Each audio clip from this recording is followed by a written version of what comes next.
깊은 새벽 고속도로 차 안에서 아내가 남편에게 노래를 불러줍니다. 졸지 말라고 잠 깨라고. 네, 정말 어디서나 볼 수 있는 아주 평범하고 다정한 부부의 모습이죠. 그렇죠. 그런데 이 대화가 이 부부의 마지막 대화가 될 거라고는 아마 아무도 상상하지 못했을 겁니다. 바로 그 지점에서 오늘 저희가 다뤄볼 이야기가 시작됩니다. 불과 몇 분 뒤에 시속 189km라는 정말 엄청난 속도로 달려온 만취 운전자의 차가 이 차를 그대로 들이받았거든요. 아, 한순간의 음주운전이 한 가족의 삶을 어떻게 무너뜨리는지, 그리고 이런 비극을 막으려고 우리 사회가 큰 열망을 담아서 만들었던 법이 있죠. 바로 윤창호법입니다. 맞습니다. 2018년에 만들어진 법이죠. 그때 음주운전은 실수가 아니라 살인이다. 이 구호가 정말 온 나라를 뒤덮었었는데 벌써 시간이 꽤 흘렀습니다. 그래서 오늘 저희가 던져야 할 질문은 바로 이건 것 같습니다. 네. 과연 그 법은 우리 사회를 더 안전하게 만들었을까요? 음주운전은 정말 줄었을까요? 그 약속이 과연 지켜지고 있는지 지금부터 하나씩 좀 냉정하게 짚어보겠습니다. 그러려면 역시 남겨진 분들의 이야기부터 시작을 해야 할 것 같습니다. 네. 방금 말씀드린 그 사고, 휴가를 떠나던 부부에게 닥친 비극이었는데요. 가해 운전자의 혈중 알코올 농도가 0.133%였습니다. 0.133%면 면허 취소 기준이 0.08%니까 그걸 훌쩍 뛰어넘는 수치네요. 네.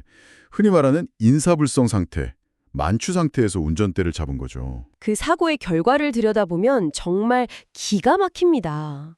어머님은 그 자리에서 바로 돌아가셨고 평생 버스를 운전하셨다는 아버님은 단 한 번의 큰 사고도 없으셨다는데 네, 평생을 안전운전하셨던 분이죠. 그런 분이 하반신 마비 판정을 받으셨습니다. 만취 운전자의 그 광기 어린 질주에 정말 속수무책으로 당하신 겁니다.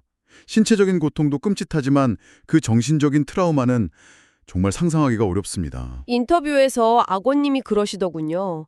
가만히 앉아 있어도 배가 꽉 막히게 하니까 하시면서 말을 잇지 못하시는데 그 고통이 정말 화면 너머로도 전해지는 것 같았습니다. 근데 더 마음이 아팠던 건요.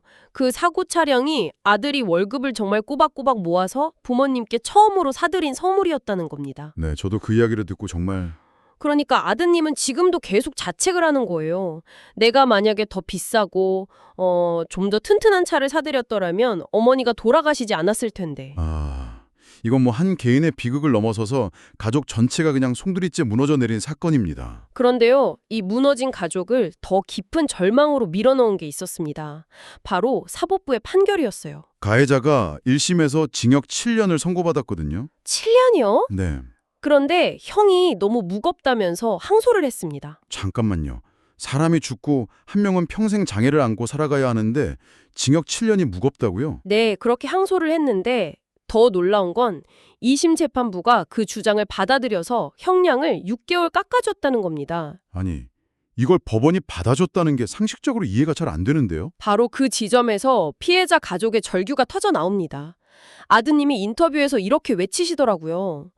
어차피 변호사 잘 써서 5, 6년 받을 거면 윤창호법은 왜 만들었습니까? 그게 무슨 의미가 있냐고요. 법이 지켜줄 거라는 마지막 희망마저 그냥 꺾여버린 거네요. 맞습니다. 그 외침이 결국 오늘 우리가 하려는 이야기의 핵심인 것 같습니다. 윤창호법이라는 사회적 약속과 실제 피해자들이 마주한 현실, 그 사이에 거대한 간극이죠. 듣고 보니 정말 답답한데 애초에 이 법이 왜 어떻게 만들어졌는지부터 다시 한번 짚어봐야 할 것 같아요. 2018년이었죠. 군 복무 중에 휴가를 나왔던 고 윤창호 씨가 만취 운전자가 몰던 차에 치여서 뇌사 생태에 빠졌다가 결국 세상을 떠난 사건이 있었습니다. 네, 기억납니다.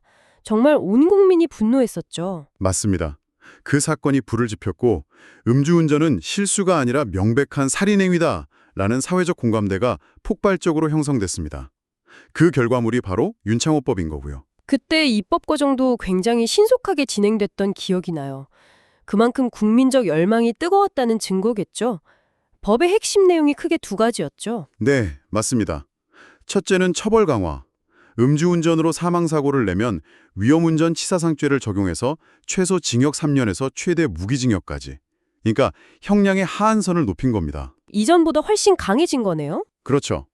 그리고 둘째는 단속 기준을 강화했습니다. 혈중 알코올 농도 기준을 기존 0.05%에서 0.03%로 낮췄어요. 0.03%면 사실상 술 한 잔만 마셔도 걸릴 수 있다 이런 거잖아요. 맞습니다. 아주 강력한 메시지를 준 거죠. 법의 취지만 보면 정말 더 이상 음주운전으로 억울하게 죽는 사람은 없어야 하는 게 맞는데 현실은 전혀 달랐던 거네요? 네. 윤창호법이 시행된 후에도 끔찍한 사고는 계속됐습니다.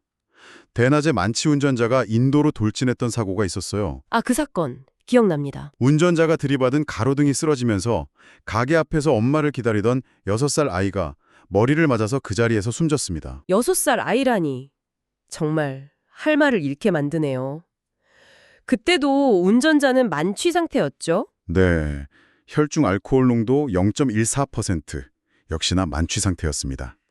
그 사건 판결은 어떻게 나왔습니까? 당연히 윤창호법이 적용됐겠죠? 네.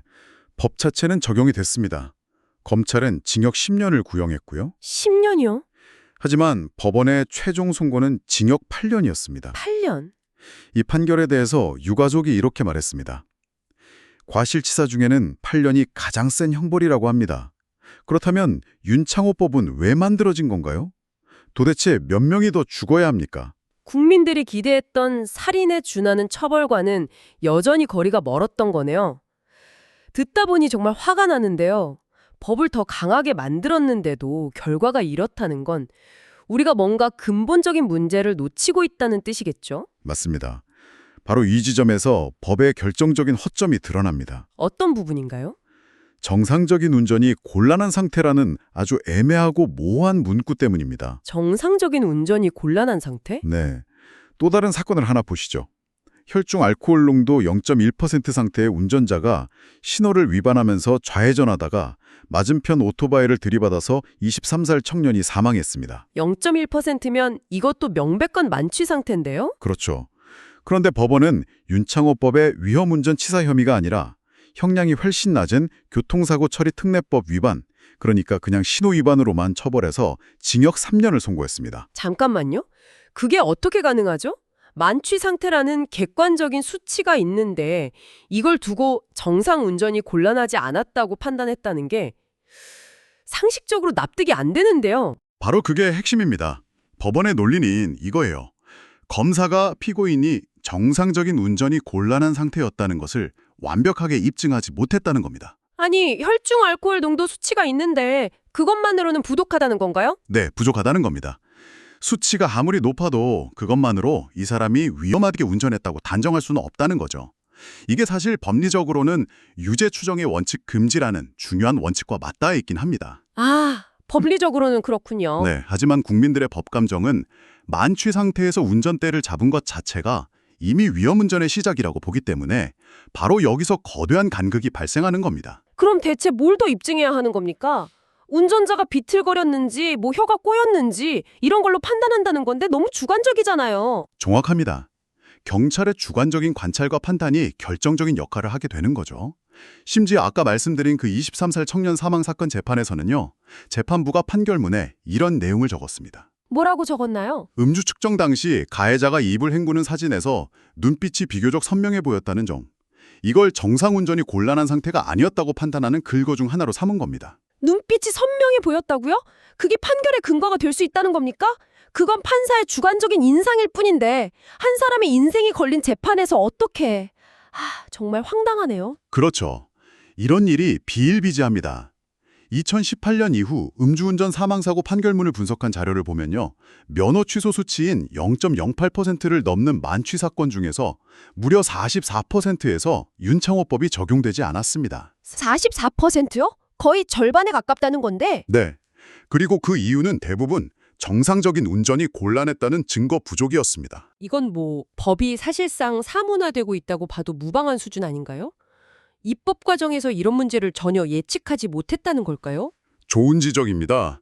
입법 당시에 처벌 강화라는 국민적 요구에만 너무 집중한 나머지 법정에서 실제로 이 조항이 어떻게 적용될지에 대한 법리적 검토가 다소 미흡했다는 비판이 계속 나오고 있습니다. 검사의 입증 책임을 너무 무겁게 만들어 놓은 탓에 법의 취지가 무색해진 거군요. 바로 그겁니다. 그런 법의 허점을 아는 사람들은 당연히 이걸 악용하려고 들겠네요. 맞습니다.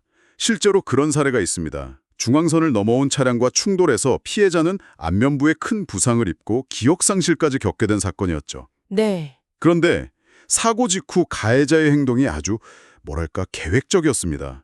출동한 순찰차 뒷좌석에 타자마자 50분 동안 잠을 자는 척을 했어요. 50분 동안이나요? 네. 그러면서 경찰의 음주 측정 요구를 3차례나 모두 거부했습니다. 명백히 시간을 끌어서 처벌을 피하려는 의도로 보이죠. 그렇죠.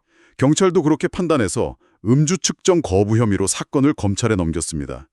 하지만 결과는 더 충격적이었습니다. 어떻게요? 검찰이 혈중 알코올 농도 수치라는 객관적 증거가 없다는 이유로 증거 불충분 처분을 내렸습니다.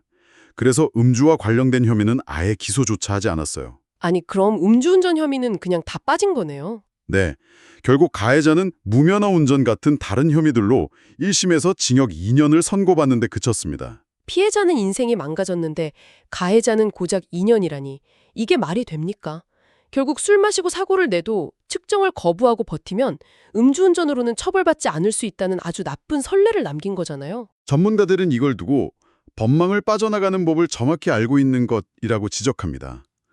의도적으로 측정을 거부해서 핵심 증거를 안 남기면 검사가 정상운전 곤란 상태를 입증하기는 더더욱 어려워지고 결국 훨씬 가벼운 처벌을 받게 된다는 걸 교묘하게 이용하는 거죠. 이 과정에서 남겨진 가족들이 받는 상처는 정말 상상 이상일 것 같습니다. 그 사건 피해자 가족들은 어떻게 지내고 있나요? 사고를 바로 옆에서 목격했던 피해자의 따님은 공황장애를 앓게 되었고요. 그리고 중학생 아들이 가족들 앞에서 이런 말을 했다고 합니다. 나도 나중에 술 마시고 운전하다 걸리면 그냥 차에서 자는 척하면 되겠네. 세상에. 가족을 파괴한 끔찍한 범죄가 한 아이에게는 그저 법망을 피하는 요령으로 비춰진 겁니다. 정말 끔찍한 일이죠. 결국 현실은 크게 변하지 않은 셈이네요. 통계적으로도 증명이 되나요? 네, 윤창호법 시행 직후인 2019년에 음주운전 사고가 반짝 감소하는 효과가 있었습니다. 하지만 2020년에 다시 증가세로 돌아섰습니다. 지속적인 감소 추세로 이어지지 못한 거죠. 심지어 코로나19 상황 속에서 원정 음주나 낮술 운전 같은 새로운 위험 행태까지 나타나고 있다고 하고요. 맞습니다. 그럼 대체 어떻게 해야 이 끔찍한 순환을 끊을 수 있을까요? 이대로 손 놓고 있을 수만은 없지 않습니까? 전문가들은 어떤 해법을 내놓고 있나요? 몇 가지 중요한 대안이 제시되고 있습니다. 첫째는 입증 책임의 전환입니다. 입증 책임을 전환한다고요? 네, 지금처럼 검사가 비정상 상태를 입증하는 게 아니라 일정 혈중 알코올 농도 수치 이상에서 사고가 나면 가해자 스스로 나는 정상적인 운전이 가능한 상태였다는 것을 입증하도록 책임을 넘기자는 겁니다. 아하, 그러니까 운전자가 나는 만취 상태였지만 정상적으로 운전할 수 있었다는 거의 불가능에 가까운 증명을 하라는 거군요. 발상을 완전히 뒤집자는 거네요. 맞습니다. 그리고 둘째는 처벌 기준을 더 세분화하고 구체화해야 한다는 의견입니다. 예를 들어서 혈중 알코올 농도 수치 구간에 따라 형량을 아예 구체적으로 명시해서 판사의 자의적인 판단이나 눈빛이 선명했다 같은 주관적 해석이 끼들 여지를 최소화하자는 거죠. 네, 그것도 좋은 방법 같습니다. 마지막 제안은 뭔가요? 위험운전 치사상이라는 이 애매한 제명 자체를 손봐야 한다는 주장입니다. 이 죄명 때문에 정상운전 곤란이라는 아주 까다로운 입증 과정이 필요한 거니까요. 아, 근본적인 문제군요. 네. 대신 음주운전 치사상과 같이 행위 자체를 명확히 하는 죄명으로 바꾸고 구체적인 처벌 요건을 명시해서 지금 같은 법의 공백을 없애야 한다는 목소리가 높습니다. 결국 오늘 이야기를 종합해보면 수많은 사람의 눈물과 염원으로 탄생한 윤창호법이 정상적인 운전이 곤란한 상태라는 이 넘기 힘든 법리적 해석의 벽 앞에서 좌절하고 있다는 거군요. 네, 그렇습니다. 입법의 좋은 취지는 사라지고 법의 허점만이 남아서 피해자들을 두 번 울리고 있는 셈입니다. 법은 분명히 바뀌었는데 현장에서 그 법이 제대로 작동하지 않는다면 무슨 소용이 있겠습니까? 법은 바뀌었는데 왜 내 가족의 죽음에는 적용되지 않는 거냐는 피해자들의 피 끓는 외침에 이제 우리 사회가 답해야 할 때입니다. 맞습니다. 마지막으로 2018년 윤창호 씨의 친구들이 음주운전 근절을 위해 올렸던 국민청원의 마지막 문장을 되새기면서 오늘 이야기를 마칠까 합니다. 이 문장이 여전히 우리가 나아가야 할 방향을 알려주고 있다고 생각합니다. 음주운전은 실수가 아닌 살인 행위입니다. 소중한 생명을 앗아간 이들이 음주사고라는 이유로 가볍게 처벌되어서는 안 됩니다. 여러분들께서 힘을 보태주시어 이렇게 억울한 일이 다시는 일어나지 않도록 도와주시기를 간절히 부탁드립니다.